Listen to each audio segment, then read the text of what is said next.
بسم اللہ الرحمن الرحیم. محترم حضرات، الاذکار لنووی رحم اللہ کا جو درس ہے اس میں آگے مزید ہم کچھ باتیں بتائیں گے. یہاں تک بات ہو گئی تھی محترم حضرات کی دیکھیں اگر کسی نے کوئی وظیفہ پڑھنا تھا رات کو، وہ کیا ہو گیا، قضا ہو گیا، فوت ہو گیا، تو اس کو ظہر سے پہلے تک اگر کیا کر لے، پڑھ لے، تو ایسا سمجھ لو کہ رات کو اس نے وہ پڑھ لیا تھا، وہ قضا نہیں سمجھا جائے گا. اب یہاں پر محترم حضرات کچھ ایسے احوال ہے جن کا ذکر کرنا چاہیے کہ ان اوقات میں ذکر آدمی کاٹ سکتا ہے، یعنی ذکر کو روک سکتا ہے. تو کون سے احوال آ جاتے ہیں وہ پڑھ لیتے ہیں. دیکھیں فصل ہے، فصل فی احوال تعرض للذاکر یستحب له قطع الذکر بسببها ثم يعود الیہ بعد زوالها.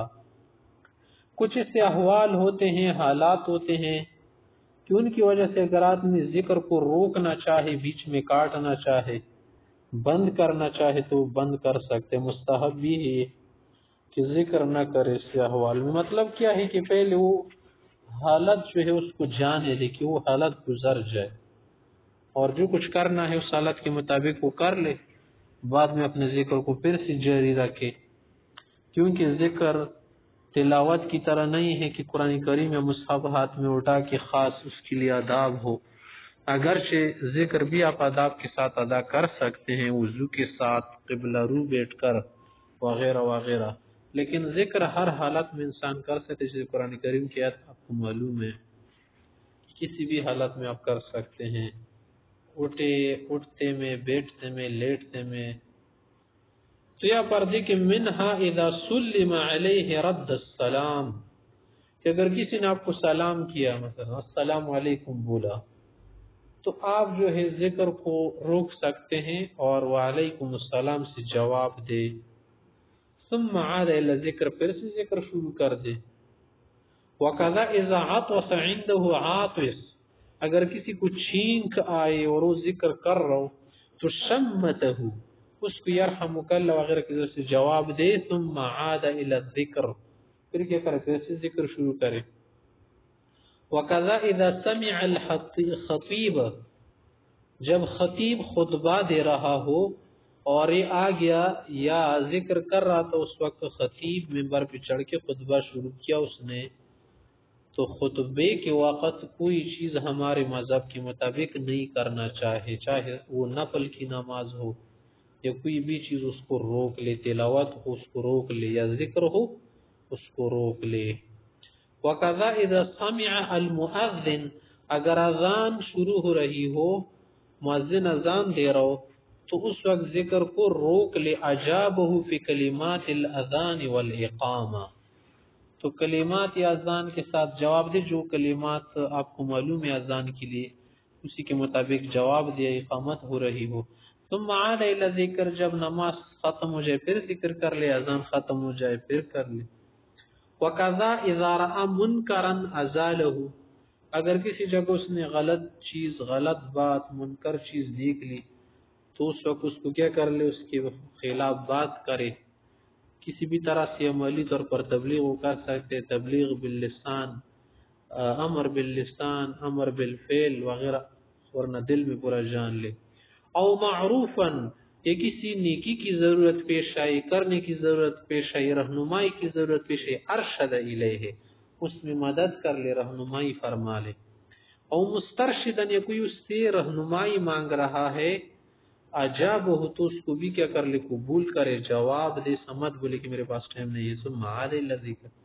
کذا اذا غلبہ النعاس او نحو، اگر اس پر نیند غالب آئی، نعاس طاری ہو گئی، نیند طاری ہو گئی، اونگ آنے لگی، تو اس وقت ذکر مت کرے، کیونکہ ممکن ہے ذکر کرتے کرتے میں کچھ اور منہ سے نکل جائے. وما اشبہ ذلک، ایک کوئی اور ایسی چیز ہو تو پھر کیا کر لے، ذکر کو روک لے.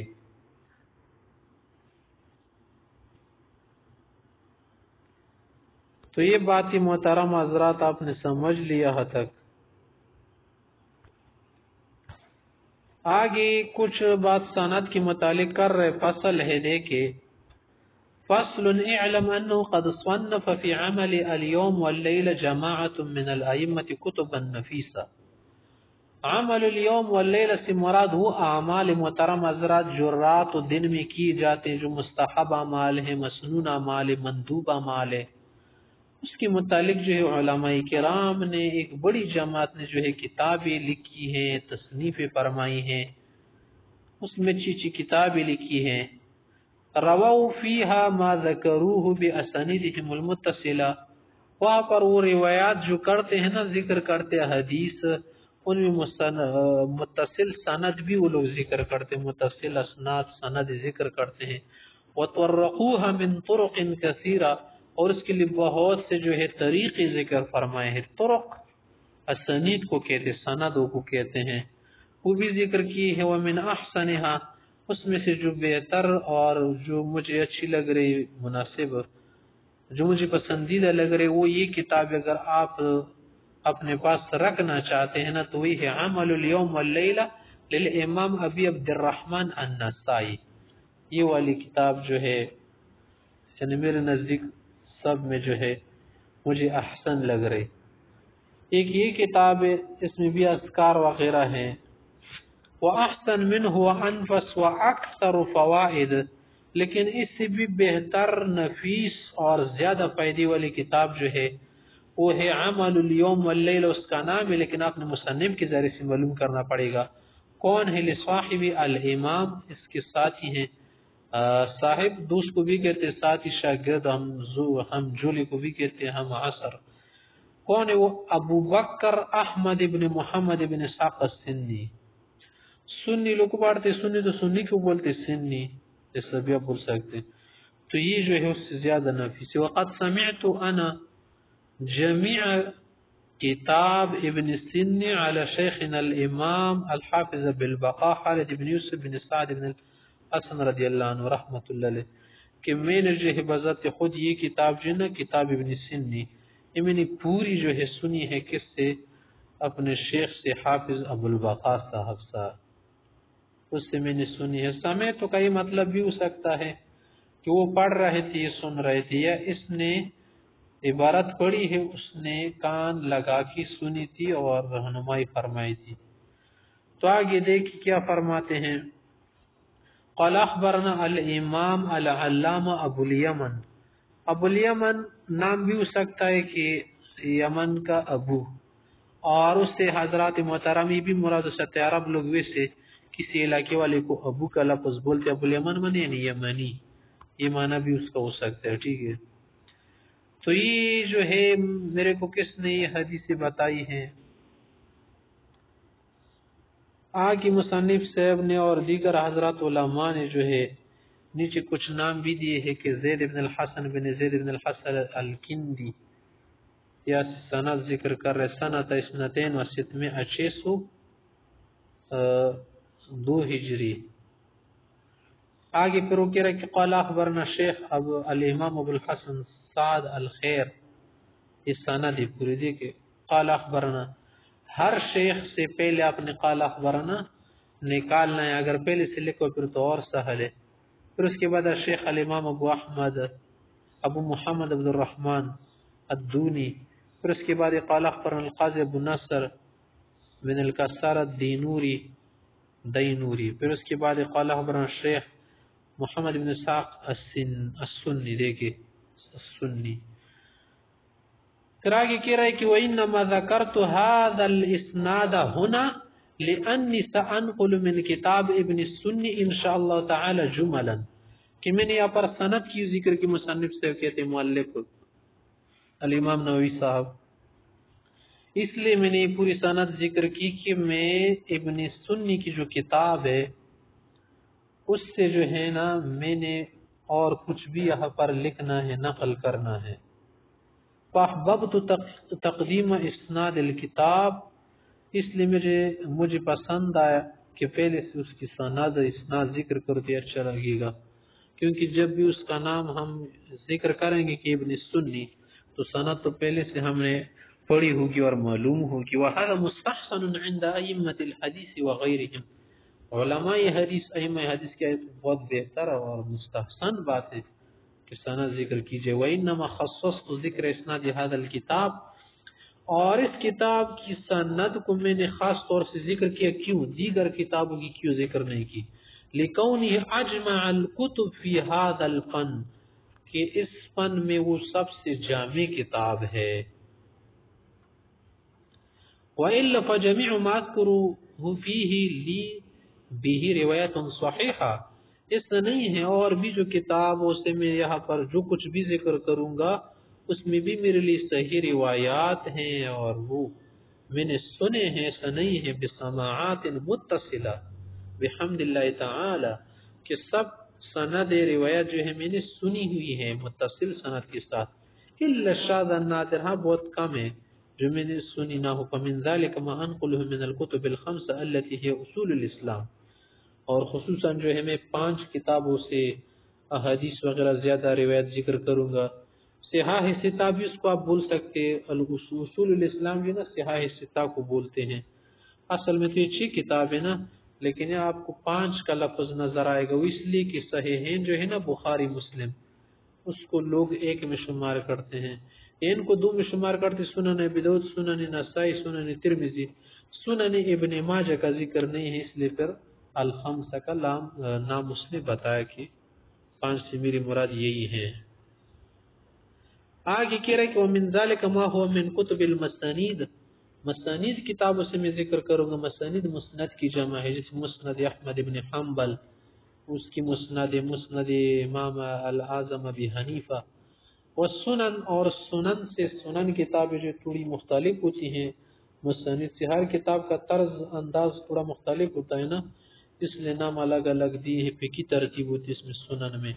کموطا الامام مالک و مسند الامام احمد بن حنبل و ابی عوانہ، امام ابو عوانہ کی، و سنن ابن ماجہ و دارقطنی، سنن دارقطنی، سنن بیہقی وغیرہ من الکتب من الاجزاء.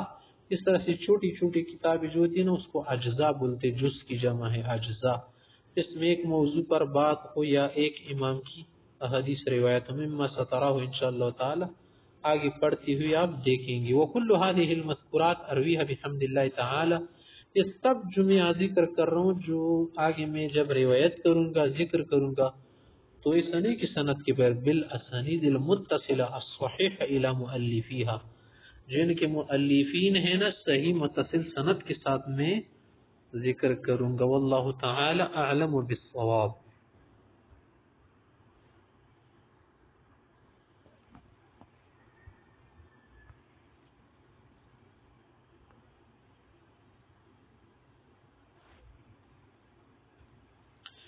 آگے فصل محترم حضرات مؤلف سے کچھ اور کہنا چاہتے دیکھیں. اعلم ان ما اذکره في هذا الكتاب من الاحاديث اضيفه الى الكتب المشهوره وغيرها مما قدمت، کہ یہاں پر اس کتاب میں الاذکار میں جو کچھ میں ذکر کروں گا احادیث روایات میں اس کی اضافت کروں گا، نسبت کروں گا مشہور کتابوں کی طرف. اس میں نے پہلے بھی بتایا ثم ما كان في صحيحي البخاري ومسلم وفي احدهما، یا دونوں میں ہو یا بخاری یا صرف مسلم میں ہو، اقتصر علی اضافته الیہما، میں صرف ان کی طرف تھوڑی سی نسبت کر لوں گا، زیادہ تشریح نہیں کروں گا یا زیادہ وہاں پر بس تفصیل نہیں ہوگی. لحصول الغرض وهو صحته، کیونکہ اس سے غرض حاصل ہوتی ہے کہ وہ کیا ہے، یہ کتاب صحیح ہے. فإن جميع ما فيهما صحيح، کہ بخاری مسلم اکثر جو ہے وہ کیا ہے صحیح ہے. واما ما كان في غيرهما، اور بخاری مسلم کے علاوہ جو کتاب ہے یا ان کی طرف میں جب نسبت کروں گا کسی روایت یا سند یا حدیث کی، فاضیف الى کتب السنن وشبہها، کہ سنن کتاب ہے اس کی جو مشابہ کتابیں ہیں، مبینا صحته وحسن وضعفه او ضعفه، پھر میں اس کی صحت کا بھی وہاں پر ذکر کروں گا کہ یہ حدیث صحیح ہے یا حسن ہے، او ضعفه من یا ضعیف ہے. ان کا نبی ضعف فی غالب المواضع، اگر اکثر جگہ پر اس کو ضعیف کہا گیا ہو تو پھر میں اس کا ضعف بھی اشکارا کروں گا یعنی بتاؤں گا. وقد اغفل عن صحتی وحسن وضعفه، اور کبھی تھوڑا بہت جو ہے اس کا حسن ضعف ذکر بھی نہیں کروں گا. آگے کیا فرما رہے، وَعْلَمْ أَنَّ سُنَنَ ابی داؤد من اکثر ما انقل منه، کہ سنن ابی داؤد سے زیادہ تر میں جو ہے روایات اور حدیث جو ہے ذکر کروں گا، نقل کروں گا. وقد روینا عنہ انہ قال، اور جب کہ ہم نے پہلے یہ اس کے متعلق کہا تھا کہ ذکرت فی کتابی الصحیح و مشبہ و یقاربہ، کہ میں نے اپنی کتاب میں صحیح یا اس کی جو مشابہ قریب حدیث وہ ذکر کی ہے. وما کان فیہ ضعف شدید بینتہ، جس کی کمزوری زیادہ ہو میں اس کو واضح کروں گا. وما لم اذکر فیہ شیئا فہو صالح، اور جس حدیث کے متعلق میں کچھ نہ بتاؤں تو سمجھ لو صالح ہے، لائق قابل استدلال، و بعضها اصح من بعض سے زیادہ صحیح ہے. هذا کلام ابی داؤد. یا پر دیکھیں مصنف رحم اللہ نے کیا کہا، مؤلف نے، کہ میں اکثر جو ابو داؤد کی روایات لوں گا، کیونکہ ابو داؤد کی متعلق ہم نے یہ پڑھا ہے، امام ابو داؤد کا کلام ہے. دیکھیے یہاں تک امام ابو داؤد سے بھی فرماتے نا کہ میں اپنی کتاب میں سب صحیح حدیث ذکر کروں گا، اگر کسی کی کمزوری زیادہ ہو تو میں بتاؤں گا، اور اس کے متعلق میں کچھ نہ بتاؤں تو سمجھ لو وہ لائق استدلال ہے. آگے فرما رہے کہ هذا کلام ابی داؤد فیہ فائدۃ حسنۃ یحتاج الیہا صاحب هذا الکتاب وغیرہ. یا پر میں نے امام ابو داؤد رحمۃ اللہ علیہ کی بات اس لیے ذکر کی کہ یہ کتاب جب کوئی پڑھے گا، کوئی اور کتاب کوئی پڑھے گا یا کوئی اور شخص ہوگا تو اس کو پہلے سے پتہ لگے گا نا کہ حدیث ابی داؤد کس طرح کی حدیث ہے. وہی انما رواه ابو داؤد فی سنن وما لم يذكر ضعف فهو عنده صحیح و حسن، کہ جو روایت امام ابو داؤد نے ذکر کی ہے یا اس کا ضعف ظاہر نہیں کیا تو وہ صحیح حسن ہوگی. وکلاہما یحتج به فی الاحکام وکیف بالفضائل، کہ سب روایات سے جو احکام میں بھی استدلال کیا جاتا ہے، چہ جائے کہ آپ فضائل کا پوچھے.